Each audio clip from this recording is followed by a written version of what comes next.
Ystafell Yr Ymlusgiaid, Pennod 6. Gall amgylchiadau anffafriol ddifetha profiadau a fyddai, fel arall, wedi bod yn ddymunol iawn. Dyna ddigwyddodd pan aeth y plant am ddifad Baudelaire i weld y ffilm Zombies yn yr eira. Drwy'r prynhawn, by'r trin eistedd yn ofidus yn Ystafell Yr Ymlusgiaid dan gysgod gwyn ddiwmygus Steffano a chlebran ddibaid cwmawd, ond yn ddall i'r holl berygron o'i gwmpas. Erbyn yr amser iddyn nhw i gyd fynd i'r sinema, doedd fawr o hwyl gweld ffilm ar y plant, ac roedd jeep cwmawd yn rhy fach i gario pawb mewn gwirionedd. Bu'n rhaid i Violet a Kraus rannu sedd a rhoddwyd synnu druan i eistedd ar gôl drewllyd Steffano. Yn y sinema ei hun, eisteddodd pawb mewn rhes gydag cwmawd ar ben y rhes a Steffano yn y canol yn bwyta popcorn pawb.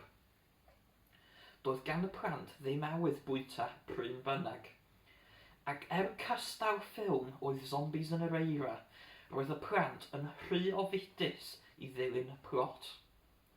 Roedd dychmygu pa blot diefrig oedd ar y gweill da Steffano yn llenwi ei meddyliau.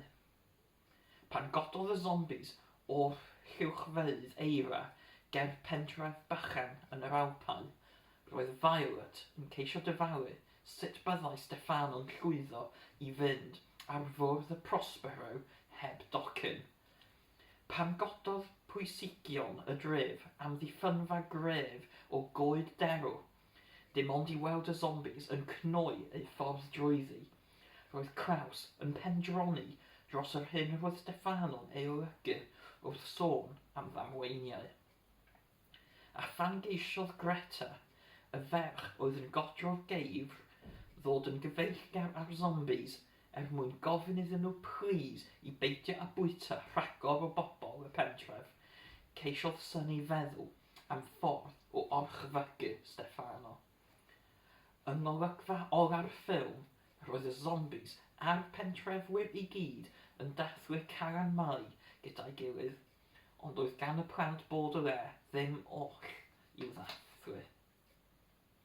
Ar y ffordd adref, fedrai cwmawd ddim cael na bw na be o'r blant, iddo geisio tynnu sgwrs â nhw fwy nag unwaith.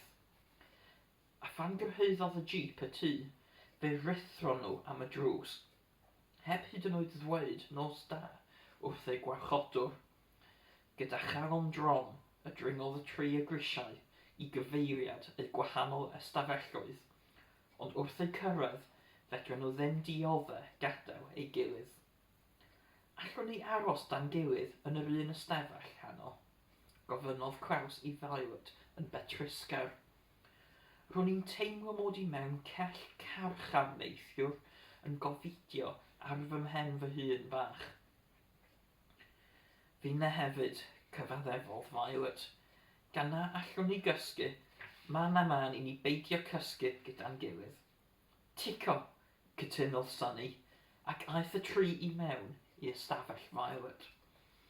Edrychodd hithau o gwmpas y lle a chofio mor cyffrous y teimlau popeth pan gyrhaeddodd yno gyntaf, ddyddiau'n unig yn hynt.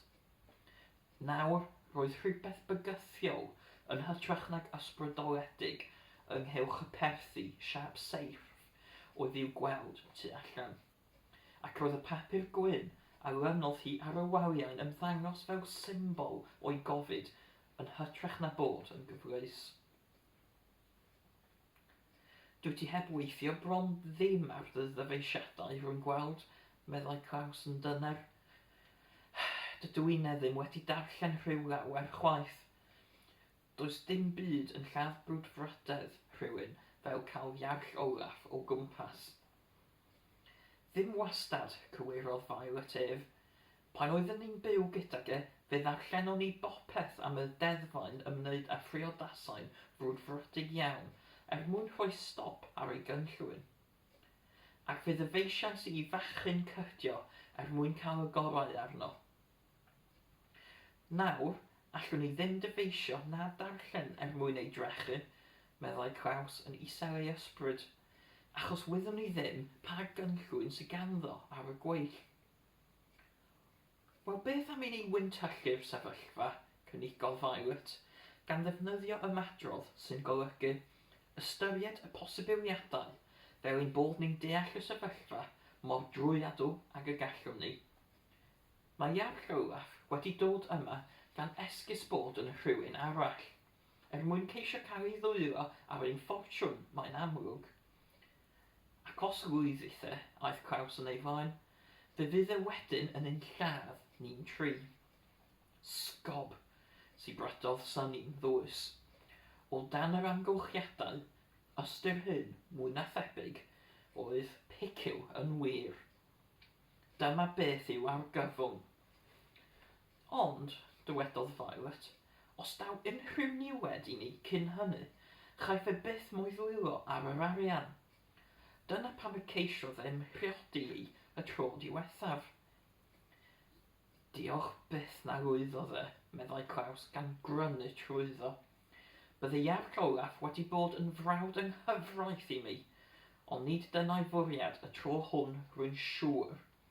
Fe soniodd o rhywbeth am ddamwain. Ac am leoliadau mwy anghysbell, ychwanegodd Violet. Peryw sydd ganddo mewn golwg, rwy'n siŵr. Ond dyw Steffano ddim yn cael mynd i Beryw, rhywgodd wncl Mawd ei docyn. Pach, gweithiodd Synny mewn cri gyffredinol o rwystredigaeth, gan bwniau dwrn bach ar ei llawr. Mae bod yn rwystredig yn golygu methu dweud neu wneud yr hyn hoffech chi ei wneud, neu fethu gwybod beth yw'r peth iawn i'w ddweud neu i'w wneud. Nid Synny oedd yr unig un rwystredig yn yr ystafell. Roedd Violet a Claus yn teimlo'r un fath, ond roedden nhw'n rhy hen i allu mynegu ei rwystredigaeth trwy ddyrnu'r llawr a dweud pach. Roedden nhw'n gresynu am hyn, sy'n golygu eu bod nhw'n flin iawn am y peth. Roedden nhw hefyd yn gresynu bod y cyfan yn gymaint o ddirgelwch ac mor anobeithiol. Yn fwy na dim, roedden nhw'n gresynu nad oedd ei rhieni annwyl yn dal yn fyw, ac nad oedden nhw i gyd yn ddiogel yn hen gartref y Baudelairiad. Ac fel y gresynau'r plant ei sefyllfa, rydw i'n gresynu nad yw'r stori hon yn wahanol, eich mwyn chi. Hyd yn oed wrth eistedd yma'n dweud beth ddigwyddodd, pryn y gallai roi gair arall ar bapur. Efallai mae'r peth gorau fyddai i chi gael llyfr ar unwaith a pheidio ar darllen gweddill y stori a'r swydus hon. Gallwch ddychmygu, os dymunwch, bod y plant yn sydyn wedi sylweddoli pa ddrygioni oedd ar y gweill gan Steffano, ac wedi llwyddo i achub bywyd wncl Mawd.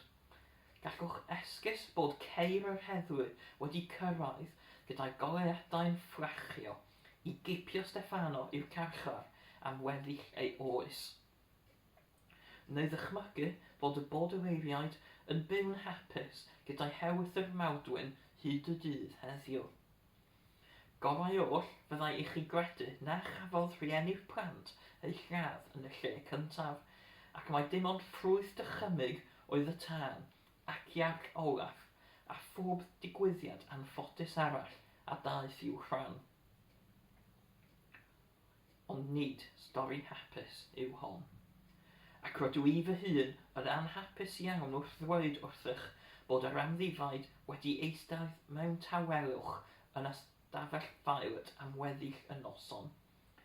Petai rhywun wedi cymryd spec drwy'r ffenest wrth i'r wawr dorri, fe fydden nhw wedi gweld 3 phlentyn yn cwtsio gyda'i gilydd ar y gwely, eu llygaid yn llydan agored ac yn llawn gofid. ond chymerodd neb sbec drwy'r ffenest. Yn lle hynny, fe gurodd rhywun ar y drws, bedair gwaith, fel petai hoelion yn cael eu taro i gael rhywbeth yn sownd am byth. Blinciodd y tri ac edrych ar ei gilydd. Pwy sy'n na, gofynnodd Claus, ond roedd ei lais yn swnio'n ansicr ar ôl bod yn dawel am gymaint o amser. Yn lle cael ateb, gwelodd y plant ddolen y drws yn troi, a phan agorwyd ef, pwy welen nhw'n sefyll yno ond Steffano, ei ddillad yn ddi-raen a'i lygaid yn sgleiniol fwy llachar nag erioed. Bore da, meddai, mae'n bryd i ni adael am beryw. Dim ond lle i 3 o blant a fi sy'n ar ôl yn y jeep. Siapwch chi gloi. Fe dywedon ni wrth chi ddoi nad ydych chi'n dod i beryw, atebodd Violet. Roedd hi'n gobeithio bod mwy o ddewrder i'w glywed yn eich llais nad oedd yn eich aron. Eich yncl mawr chi yw'r un na fydd yn mynd, meddai Steffano, gan godi'r rhan o'i dawcen lle'r arferai ei ail fod. Peidiwch â siarad dwy, mynnodd Claus. Fydde yncl mawd ddim am golli'r daith am ddim yn y byd. Gofynnwch iddo, meddai Steffano, a gwelodd y Baudelairiaid olwg gyfarwydd ar ei web.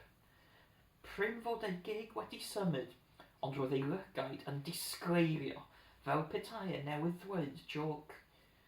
Rwy'n meddwl y dylech chi ofyn iddo'ch hun. Mae e yn Ystafell Yr Ymlusgiaid. Dyna nawn ni, dywedodd Violet. Does gan yncl mawd ddim bwriad gadael i chi ddod gyda ni i beryw o gwbl. Cododd oddi ar y gwely, gan afael yn nwylo Sonny a Claus, a cherdded heibio Steffano oedd yn crechwenu wrth y drws. Gair da sy'n golygu gwenu mewn ffordd gas a speitlyd yw crechwenu. Ac yn ogystal â gwneud hynny, moes yn grymodd Steffano ei ben wrth iddyn nhw basio.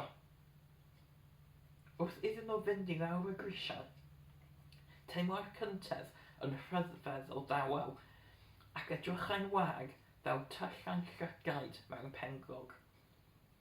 Yncl mawd, gweiddodd Violet, ond oedd neb yn ateb. Canodd y tri'n bryderus o araf, a'r cyfan fedra nhw ei glywed oedd y synnau sinistyr hynny sydd i'w cael mewn tŷ a fy'n wag am amser hir. Yncl mawd, mentrodd Claus eto, ond ddaeth rhywun smic o sŵn i dorri ar y tawelwch. Gan sefyll ar flaenau ei thraed, llwyddodd Violet i afael yn y ddolen anferth ar ddrws Ystafell Yr Ymlusgiaid a'i agor. Wrth rathu i mewn i'r ystafell, cafodd y plant ei hypnoteiddio gan y glesni rhyfedd a lenwau'r ystafell wrth i'r haul cynnar dreiddio drwy'r nenfwd ar waliau gwydr. Roedd cysgodion yn cael eu creu ym mhopman, a dim ond ffurfiau gwan yr ymlusgiaid oedd i'w gweld, wrth iddynt symud yn dawel yn ei cewyll. Cerddodd y tri drwy'r ystafell i gyfeiriad llyfrgell yncl mawd, gyda sŵn ei traed yn adleisio drwy'r lle. Bod yr ystafell yn ymddangos yn anghyfarwydd ac yn dipyn o ddirgelwch, roedd rhyw gysur yn yr anghyfarwydd a theimlai'r dirgelwch yn eithaf diogel. Ond nid oedd yncl mawd wedi dweud wrthyn nhw na fyddai unrhyw niwed yn ddod iddyn nhw yma yn Ystafell Yr Ymlusgiaid, dim ond iddyn nhw ofalu dysgu'r ffeithiau. Serch hynny, fe fyddwch chi a fi yn cofio bod geiriau yncl mawd yn llawn eironi dramatig. Yma, nawr, yng ngolau gwan y borau bach, roedd yr eironi hwnnw ar fin dod yn amlwg, oherwydd, fel roedden nhw'n nesau at y silffoedd cyfrau, gallai'r plant weld rhyw sypyn anegwyr yn bentwr yn y cornel. Cyneuodd Claws un o'r lampau trydan yn nerfus mwyn gallu gweld yn well. Wncl Mawd oedd y sypyn ar y llawr. Roedd ei geg yn gul agored, fel petai rhywbeth wedi ei synnu. Roedd ei lygaid yn agored hefyd, ond fe wyddai'r tri yn syth nad oedd yn gallu ei gweld. Roedd ei groen yn welw, mor ryddgoch oedd ei fochau fel arfer. O dan ei lygad chwith, roedd dau dwll yn agos at ei gilydd. Tyllai tebyg i rhai fyddai danedd sarf yn ei wneud. Dyna, dyna, meddai Sunny, gan dynnu wrth odra trowsus Wncl Mawd. Ond oedd Wncl Mawd ddim yn symud gewyn. Yn union fel roedd wedi'i addo, ni ddaeth unrhyw niwed i ran y Baudelairiaid yn Ystafell Yr Ymlusgiaid, ond roedd ef ei hun wedi dioddef niwed mawr.